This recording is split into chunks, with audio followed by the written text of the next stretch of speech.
ஏன் சோ இந்த வேலையில நீ பாக்குற? அப்புறம் இந்த வேலையெல்லாம் நான் பார்க்காம வேற யாரு பாப்பா? சரி சரி, டென்ஷன் ஆகாத. நான் அடுத்த மாசத்துலேருந்து ஒரு வேலைக்காரி ஒன்று வேலைக்கு சேர்த்திக்கோ. நீ எதுவும் கஷ்டப்படாத, சிரமப்படாத, சரியா? சரி. மளிகை ஜாமான் வாங்குறதெல்லாம் எப்படி? எப்படி? ரொம்ப தூரம் தான் கடை, நடந்து போய் தான் வாங்கணும். இங்க இருந்தா நீ நடந்து போற? ஆமாம். இங்க பாரு, அடுத்த தடவை நீ மளிகை ஜாமான் வாங்க போறப்போ நான் உனக்கு ரேபிட்டோ புக் பண்ணி தரேன். ஆட்டோவில் போயிட்டு ஆட்டோவில் வா, சரியா? வெயிலெல்லாம் நடக்காத. சரி. ஏன் இந்த மாதிரி ட்ரெஸ் எல்லாம் போட்டிருக்க? நான் உனக்கு வா, நான் கடைக்கு கூப்பிட்டு போகிறேன். நிறைய டாப்ஸ் எடுத்துக்கோ, நல்ல நல்ல ட்ரெஸ் எல்லாம் எடுத்து போடு, சரியா? சரி. இதையெல்லாம் போட்டிருக்காத, சரி? ஒரு செலவுக்கு ஒரு 100 ரூபா இருந்தா கூட.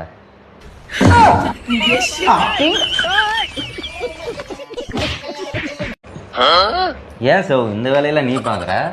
அப்புறம் இந்த வேலையெல்லாம் நான் பார்க்காம வேற யாரு பாப்பா? சரி சரி, டென்ஷன் ஆகாத. நான் அடுத்த மாசம்